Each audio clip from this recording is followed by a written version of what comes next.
भगवान गरुड़ पर विराजमान है। ध्रुव जी ऐसे देखकर आनंद मगन हो रहे, मानो नेत्रों से पी जाएंगे, बाहों से जकड़ लेंगे।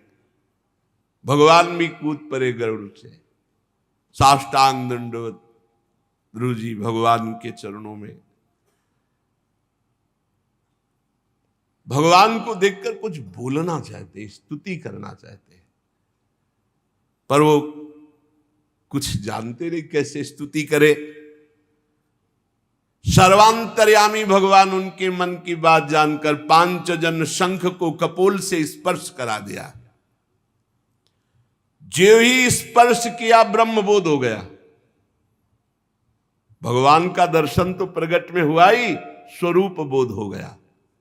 ब्रह्म के स्वरूप का बोध होते ही समस्त ज्ञान विज्ञान के हृदय में। ध्रुव जी भगवान की स्तुति करने लगे। योऽन्तः प्रविश्य मम वाचमिमां प्रसुप्तां संजीवयत्यखिल शक्तिधरः स्वधाम्ना अन्याश्च हस्तचरण श्रवणत्वगादीन् प्राणान् नमो भगवते पुरुषाय तुभ्यम् एकस्त्वमेव भगवन्निदमात्मशक्त्या मायाख्ययोरुगुणया महदाद्य शेषम् सृष्ट्वानुविश्य पुरुषस्तद्सद्गुणेषु नानेव दारुष विभावसुवद् विभासि। ध्रुव जी ने कहा, प्रभु आप सर्वशक्ति संपन्न हैं। योऽन्तः प्रविश्य मम वाचमिमां प्रसुप्तां, मेरी सोई हुई वाणी, ये जो मुखर हो रही है, आप ही मेरी वाणी में प्रवेश कर गए। मेरे हृदय में आप प्रवेश होकर स्वयं बोल रहे हैं, क्योंकि मुझे पता है कि मुझे बोलने की सामर्थ्य नहीं। योऽन्तः प्रविश्य मम वाचमिमां प्रसुप्तां, मेरी सोई हुई वाणी को आपने अंतःकरण में प्रवेश करके अपने तेज से प्रकाशित कर दिया। प्रभु, ये हाथों में, पैरों में, शरीर में, इंद्रियों में, प्राणों में जो चेतना है वो सब आपकी है। पकड़ो इस, जिसके हाथ पैर सब चल रहे हैं, जो कुछ हो रहा है सब भगवत शक्ति से हो रहा है, भगवान से हो रहा है। काहे का अहंकार। मैं आप अंतर्यामी भगवान को प्रणाम करता हूं। भगवान आप एक ही हैं, परंतु अपनी अनंत गुणमयी माया शक्ति से इस महदाद संपूर्ण प्रपंच को रच करके, अपने आप को संपूर्ण प्रपंच के रूप में रच करके और अंतर्यामी से उसमें प्रवेश किए हैं। फिर इसके इंद्रियादि असत गुणों में उनके अधिष्ठात्र देवताओं के रूप में अनेक रूपों में आप भास रहे हैं। वस्तुतः हैं आप एक। हे नाथ, सृष्टि के आरंभ में ब्रह्मा जी ने भी आपकी शरण लेकर आपके दिए हुए ज्ञान के प्रभाव से ही इस जगत को सोकर उठे हुए पुरुष के समान देखा था। हे दीनबंधु, आपके चरण तल का मुक्त पुरुष भी आश्रय लेते हैं। कोई भी कृतज्ञ पुरुष आपके चरणों को कैसे भूल सकता है। प्रभु, ये शरीर मुर्दा है, इसमें चेतना आपकी ही है, नहीं है मुर्दा। समतुल्य शरीरों के द्वारा भोगे जाने वाला विषय, इंद्री, ये नरक में भी मिलता है, नारकी पुरुषों को भी। इसलिए नूनम विमुष्ट मतयस्तव माययाते ये त्वां भवाप्यय विमोक्षण मन्य हेतो अर्चन्ति कल्पकतरुं कुणपोपभोग्य मिच्छन्ति यत् स्पर्शजं निरयेऽपि नृणाम्। जो इस मानव देह को पाकर भजन न करके केवल भोगों में बिता रहा है, अरे ये भोग तो नारकी जीवों को भी मिल रहे हैं। विषय सुख के लिए लालायित होकर भगवत प्राप्ति का लक्ष्य ना रखकर जो भोगों में लगा हुआ है, प्रभु बड़ी दुर्गति है। हे जन्म मरण के बंधन से छुड़ा देने वाले कल्पतरु स्वरूप प्रभु, साधना का केवल उद्देश्य भगवत प्राप्ति होना चाहिए, अन्य कोई उद्देश्य नहीं रखना चाहिए। नहीं उसकी बुद्धि आपकी माया के द्वारा ठगी जाएगी, केवल उद्देश्य भगवत प्राप्ति। हे नाथ, आपके चरण कमलों का ध्यान करने से, आपका नाम जपने से, आपके पावन चरित्र सुनने से जो सुख मिलता है वो निजानंद स्वरूप ब्रह्म के अनुभव में भी नहीं मिल सकता। वो सुख जो आपके नाम जपने में, आपके लीला चरित्र गायन चिंतन में, वो सुख और कहीं नहीं। क्योंकि बड़े बड़े ब्रह्मबोध संपन्न महापुरुष भी इसी सुख का रसास्वादन करते हैं, नाम जप करना और भगवत चरित्र गायन सुनना। प्रभु फिर जिन्हें काल की तलवार नष्ट कर देती है, ऐसे इस मृत्यु लोक के या स्वर्ग लोक के या अन्य लोकों के सुख, उनमें कैसे हम तुलना कर सके। नाम जापक, भगवत लीला गायन, भगवत चरित्र सुनने वाले को जो सुख मिलेगा वो किसी और को नहीं। भक्तिं मुहुः प्रवहतां त्वयि मे प्रसंगो भूयादनंत महता ममलाशयानाम्। एनाञ्जुषोल्बणमुरुव्यसनं भवाब्धिं नेस्ते भवद्गुणकथामृतपानमत्तः। तेना स्मरन्त्यतितरां प्रियमीशमर्त्यं ये चान्वदः श्रुतसुहृद गृहवित्तदारा। ये त्वब्जनाभ भवदीय पदारविंद सौगंध्य लुब्ध हृदय सुकृत प्रसंगा। हे प्रभु, मेरा भी हृदय बहुत जल रहा है। ध्रुव जी ने कहा मेरे से चूक हो गई। मैं जब चला था तो मेरे हृदय में था कि मैं सर्वोच्च पद प्राप्त करूंगा। इसका कारण हुआ कि बहुत समय तक हमने संतों का संग नहीं किया। इसलिए यदि आप हम पे प्रसन्न हैं तो अपने भक्तों का संग दीजिए, विशुद्ध हृदय महात्मा भक्तों का संग, जिनका केवल लक्ष्य भगवत प्रेम, भगवत चरणारविंद। भक्ति मुहुः प्रवहताम त्वयि में प्रसंगो। विशुद्ध हृदय केवल प्रभु का गुणगान, नाम जप, प्रभु का चिंतन, नाम जप, लीला गुणगान आहार है, उनका जीवन है। उनको कोई फल फूल से मतलब नहीं है। जिनकी आप में अविच्छिन्न भक्ति भाव है, उनके संग से आपके गुण, आपकी लीला कथा सुनने को मिलता है, उससे प्रेम प्रकट होता है। और मैं प्रेम उन्मत्त हो जाऊंगा उस लीला कथा सुन सुन करके। इस संसार समुद्र से पार होने के लिए बिल्कुल सहज उपाय नाम जप और सत्संग। खूब भगवत चर्चा सुनो। ध्रुव जी कह रहे हैं मुझे आप अपने प्रेमी भक्तों का संग दीजिए। कमलनाथ प्रभु, जिनका चित्त आपके चरण कमल की सुगंध में नहीं लुभाया, नाम जप नहीं करते, भक्तों का संग नहीं करते, वे इसी में फंसे रहते हैं। अपने शरीर को सजाना, शरीर को खवाना पियाना, और पुत्र, स्त्री, मित्र, ग्रह, इन्हीं में बस फंसे रहते। रिश्ते नाते, कोई भगवान भगवत प्राप्ति, इससे बहुत दूर संसार के जन है। हे अजन्मा परमेश्वर,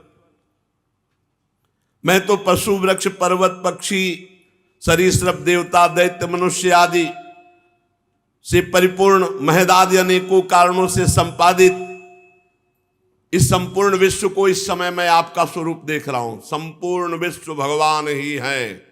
गुरु जी को दिखाई दे रहा है। सांप, बिच्छी, पर्वत वृक्ष पशु पक्षी सब भगवान हैं। प्रभु कल्प काल तो होने पर योग निद्रा में स्थित जो परम पुरुष संपूर्ण विश्व को अपने उदर में लीन कर लेता है और फिर शेष जी की सैया पर शयन करता है, फिर नाभ समुद्र से प्रकट होकर सर्वलोक सुवर्णमय कमल, फिर ब्रह्मा और फिर ये सृष्टि का रचन, ऐसे हे प्रभु आपको बार बार प्रणाम है। विनय की भगवान ने कहा, उत्तम व्रत का पालन करने वाले राजकुमार, जो साधना के पहले संकल्प होता है, इच्छा होती, मैं पहले उसकी पूर्ति करता हूं। भगवान के विधान को समझिए। अगर कोई वासना लेकर इस और बकाया रह गई तो पहले वासना की पूर्ति होगी, ध्यान रखना। भगवत प्राप्ति तो है पर वासना की पूर्ति होगी। जब विभीषण जी गए तो बात दूसरी तब हुई जब पहले लंकाधिपति कह दिया, समुद्र का जल मंगाया, पहले लंकेश कह के। यहां कह रहे राजकुमार, तुम्हारे हृदय का संकल्प था कि ऐसा पद प्राप्त करूं जो हमारे बाबा पर बाबा को भी न प्राप्त हो। बाप उत्तानपाद, बाबा मनु महाराज, पर बाबा ब्रह्मा जी, इसके आगे स्वयं भगवान है। तो आज मैं तुम्हें वो पद देता हूं, वो पद प्रदान करता हूं। यद्यपि उस पद का प्राप्त होना बहुत कठिन है, तेजोमय अविनाशी लोकों में आज तक किसी ने उस पद को नहीं प्राप्त किया। चारों ओर ग्रह नक्षत्र तारागण ज्योतिष चक्र सप्तऋषि ये सब परिक्रमा देंगे, सब लोकों का नाश हो जाने पर भी इस लोक का, ध्रुवलोक का नाश नहीं होगा। धर्म, अग्नि, कश्यप, शुक्र, नक्षत्र, सप्तऋषिगण ये सब परिक्रमा देंगे और तेरी वंदना करेंगे। बेटा ध्रुव, मैंने ऐसा तुम्हें परम पद दिया। और भूमंडल का जिस सिंहासन पर तुम बैठना चाहते थे पिता की गोद में, 36,000 वर्ष तक धर्म पूर्वक तू उसका राजा बनकर पृथ्वी का पालन करेगा। और 36,000 वर्ष तक तेरी इंद्रियों की शक्ति ज्यों की त्यों नवीन बनी रहेगी। और जिस भाई के लिए झिड़क दिया था, सुरुचि के पुत्र का नाम था उत्तम, वो उत्तम मारा जाएगा। और उसकी माता सुरुचि पुत्र प्रेम में पागल होकर वन में खोजते हुए दावानल में भस्म हो जाएगी। दुर्दशा तो परिणाम में हो ही जाती है अगर भक्त को कहीं भी किसी भी तरह से पुत्र भी मारा गया और वो भी पागल होकर के भस्म। भगवान पहले ही तू अनेक बड़ी बड़ी दक्षिणा वाले यज्ञों के द्वारा मेरा यजन करेगा, उत्तम उत्तम भोग लगा करके मेरा स्मरण करते हुए मगन रहेगा।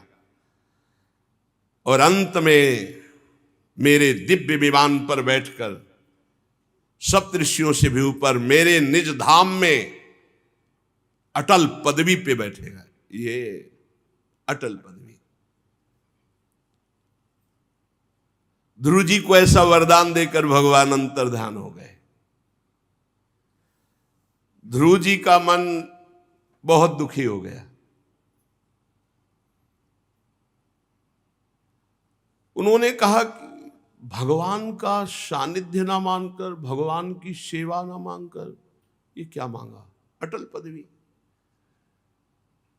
विशेष प्रसन्नता नहीं हुई,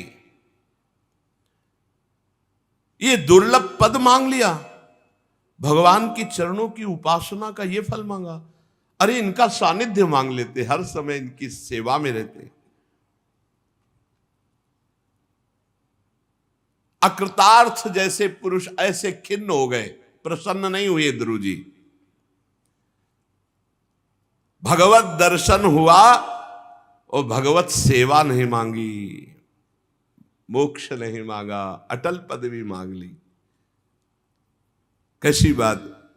मैत्रेय जी कह रहे, चूंकि ध्रुव जी का हृदय अपनी सौतेली माता के बागबाणों से बिंद गया था, इसलिए उन्होंने मुक्तिदाता हरि का सानिध्य नहीं मांगा, सेवा नहीं मांगी, मोक्ष नहीं मांगा। अब उनको बड़ा पश्चाताप हो रहा कि बड़ा घाटे में रह गए। ध्रुव जी मन ही मन कहने लगे कि बड़े बड़े नैष्ठिक ब्रह्मचारी भी जिनके भगवान के दर्शन के लिए बहुत तपस्या करते रहते, ध्यान में नहीं आते, उनको 6 महीने में मैंने पाया, लेकिन मेरी वासना थी कि मैं अटल पदवी प्राप्त करूं, इस वासना ने मुझे भगवान से दूर कर दिया। अहो मैं कितना मूर्ख हूं, संसार पास को काटने वाले प्रभु पद्मों का प्रेम नहीं मांगा, क्या मांग लिया। हमें लगता है कि देवता हमारी भगवत प्राप्ति रूपी उच्च स्थिति को सहन नहीं कर सके, इसलिए मेरी बुद्धि को नष्ट कर दिया, तभी तो मैंने अटल पदवी मांगी, भगवान की सेवा नहीं मांगी, भगवान का सानिध्य नहीं मांगा। बिल्कुल ठीक बात है, मैं बड़ा भाग्यहीन हूं। ध्रुव जी कह रहे हैं जिन भगवान को प्रसन्न करना अत्यंत कठिन है, उन्हीं विश्वात्मा श्री हरि को मैंने प्रसन्न किया, लेकिन मांगा तो क्या, ठगा गया। मैं पुण्यहीन हूं। जैसे कोई कंगला चक्रवर्ती सम्राट से भूसी सहित चावल की कनी मांग ले, ऐसे ही मैंने भगवान से अटल पदवी मांग ली। आत्मानंद प्रदान करने वाले भगवान को नहीं मांगा कि प्रभु मुझे आप चाहिए, ये अब पश्चाताप हो रहा। इसलिए उन्होंने कहा मुझे अपने प्रेमी जनों का संग दीजिए, जिससे हमें प्रेम प्राप्त हो। भगवान से अगर मांगना है तो सिर्फ भगवान मांगो। ध्रुव जी को अटल पदवी प्राप्त होने पर भी भगवान से मांगना है, तो भगवान मांगने का मतलब आपका चिंतन बने, आपका नाम जप करूं, आपकी लीला कथा हो, आपके साथ रहूं, हमें वो कुछ नहीं चाहिए, कोई पदवी नहीं। यत्र यत्र मम जन्म कर्म भिन्न नारके परमे पदे अथवा राधिका रत निकुंज मंडली तत्र तत्र हृदय में विराजता। ये चतुरता है मांगने की। मांगना है प्रभु से भजन करके, तो प्रभु से यही मांगो कि आप चाहिए, आप हर समय आपको देखता रहूं, आपका सुमिरन करता रहूं, आपकी सेवा। चूक न करना, भगवान से भजन करके अगर और कुछ मांगोगे तो घाटा ये है। जैसे ध्रुव जी कह रहे कि मैं बड़ा मूर्खतावत, जैसे कोई सम्राट से भूसी युक्त चावल की कनी मांग ले, ऐसे मैंने भगवान से अटल पदवी मांगी, भगवान को नहीं मांगा। आए, दर्शन दिए, वरदान दिए, चले गए। अगर यही कह देते आपका सानिध्य चाहिए, आपकी सेवा चाहिए, तो भगवान छोड़ नहीं सकते थे। निरंतर भगवान का सानिध्य। श्री मैत्रेय जी कहते हैं विदुर जी तुम्हारी श्री मुकुंद पादारविंद में बहुत प्रीति है, तुम निरंतर भगवत चिंतन में मगन रहते हो। जो भजन में संतुष्ट रहता है, ध्यान देना, उसे भगवत प्रेम प्राप्त होता है, वो कोई और पदवी नहीं चाहता। भजन में मतलब हमारा भजन हो रहा है, इससे बड़ी हमें कोई सिद्धि नहीं, कोई लाभ नहीं, इससे बड़ा कोई लाभ नहीं, भजन चल रहा है सब, ऐसे को प्रेम प्राप्त हो। प्रेम अत्यंत दुर्लभ वस्तु है। ध्रुव जी ऐसा विचार करते हुए अपने नगर की ओर लौट आए। जे ही राजा उत्तानपाद ने सुना कि ध्रुव जी लौट रहे हैं,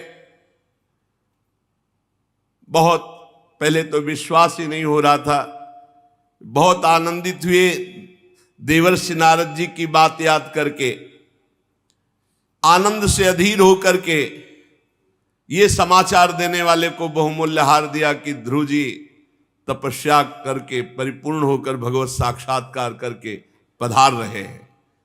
राजा उत्तानपाद ने पुत्र का मुख देखने के लिए बड़े बड़े विद्वान ब्राह्मणों को आगे करके, बड़े बूढ़े मंत्री बंधुजनों को आगे करके स्वर्ण जटित रथ पर सवार होकर नगर के बाहर आए और शंख ध्वनि की, ब्राह्मणों ने वेदत ध्वनि की, मांगलिक बाजे बजने लगे।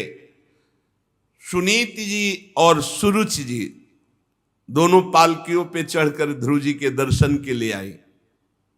ध्रुव जी ने जे भी देखा महाराज उत्तानपाद रथ पर विराजमान है, दंडवत की। पुत्र को दंडवत करते देख करके उत्तानपाद रथ से कूद पड़े और प्रेमातुर होकर ध्रुव को भुजाओं में, अब ये पहले के ध्रुव नहीं है, जे ही स्पर्श किया सारे पाप नष्ट हो गए। तुरंत परम पवित्र भगवत साक्षात्कार किए हुए तो और स्पर्श से तुरंत प्रभाव पड़ता है। ठीक अगर भगवत प्रेमी का स्पर्श तो कर्म बंधन कट जाए, कर्म बंधन कट जाए। ध्रुव जी का जे ही आलिंगन हुआ, महाराज उत्तानपाद के समस्त पाप युक्त जो बंधन थे, कर्म थे, वो सब नष्ट हो गए।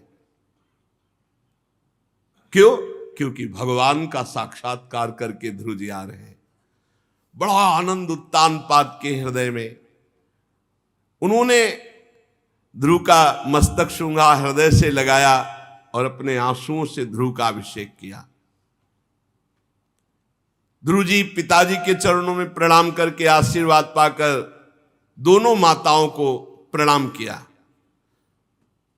सबसे पहले छोटी माता सुरुचि को प्रणाम किया। दूर से दोनों माताओं को देखा, पर नजदीक जाकर, क्योंकि सुरुचि की ही कृपा से प्रतिकूल व्यवहार कृपा होता है।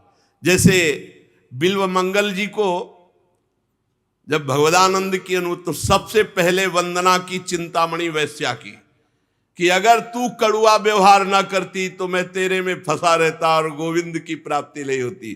तूने कड़ुआ व्यवहार करके धन्य कर दिया, मुझे भगवत प्राप्ति करा दी। छोटी माता सुरुचि जी के चरणों में जब ध्रुव जी गिरे, बहुत सकुच है कि मैंने कड़ुआ वचन बोला था, उनका चिरंजीवी रहो, ध्रुव जी को आशीर्वाद दिया। जिस पर भगवान प्रसन्न हो जाते हैं उस पर पूरा विश्व प्रसन्न हो जाता है। जिस पर भगवान कृपा करके देख लेते हैं पूरा विश्व उसके आगे झुकता है। तस्मै नमन्ति भूतानि निम्न माप इव स्वयं यस्य प्रसन्नो भगवान। जिसके ऊपर भगवान प्रसन्न है पूरा विश्व नमन करता है उसको, पूरा विश्व प्यार करता है उसे। उत्तम भाई से भी ध्रुव जी मिले। फिर ध्रुव जी की माता सुनीति ने अपने प्राण प्यारे पुत्र को गले लगाकर बहुत आनंद अश्रु बहाए। माता सुनीति बार बार ध्रुव को प्यार कर रहे हैं और पूर्ववासी प्रशंसा कर रहे हैं कि धन्य है सुनीति जी, पुत्र हो तो आप जैसा जो भगवत प्राप्ति करके आ रहा है। जननी तो वही है जो भगवान का प्रेमी महापुरुष प्रकट करे। बहुत दिनों से इस भूमंडल की रक्षा करने वाला राजकुमार बाहर था तो सबका हृदय व्याकुल था। आज हम सब प्रजा सुखी हुए ऐसे सुनीति के सामने ध्रुव जी की प्रशंसा कर रहे हैं। जो शरणागत भयभंजन भगवान का भजन कर लेता है उसको कुछ भी करना बाकी नहीं रहता, वो मृत्यु पर भी विजय प्राप्त कर लेता है। ये मृत्यु भी उसके लिए दुखदाई नहीं होती। बहुत लाड़ प्यार ध्रुव जी को मिला। राजधानी में प्रवेश किए, पूरी राजधानी सजाई गई थी, सब अलग अलग ध्रुव जी से मिल रहे हैं। आगे चल करके देवर्षि नारद जी आकर के उनको उत्तानपाद जी से, अब तुम्हारा सौभाग्य है, एकांत में तुम भगवान का भजन करो, राज्य सेवा ध्रुव जी को। आगे प्रसंग में आएगा एक यक्ष के द्वारा राजकुमार उत्तम मारे जाते हैं। ध्रुव जी उन यक्षों को दंड देने के लिए युद्ध करते हैं। ये सब बाह्य लीलाएं, पर हर समय ध्रुव जी के मानस पटल पर वही गरुड़ध्वज, गरुड़ पर विराजमान भगवान और वही उनकी मधुर स्मृति मानव जीवन का परम लक्ष्य है। अपने कर्तव्य का पालन करते हुए भगवद आश्रित होकर निरंतर नाम जप करो और अहंकार को मिटा दो। ये अहंकार सब चौपट कर देता है, परमार्थ स्वार्थ सब बिगाड़ देता है। अहंकार को जितना जो दबा पाया उतने महान साधु, चाहे गृहस्थ हो चाहे विरक्त हो, अहंकार को दबाओ। ये अहंकार साधु संग से, नाम जप से, भगवत दासता से ये शांत हो जाता है। ये संस्कृति का जन्म मरण चक्र का यही मूल है, अहंकार। ये खूब नाम जप करो, भगवत दासता से युक्त रहो और संत संग मिले तो अत्यंत सौभाग्य मानकर उनकी बात को सुनो, उसको समझो, अपने आचरण में उतारो। शेष चर्चा आगे। श्री राधा वल्लभ लाल की जय।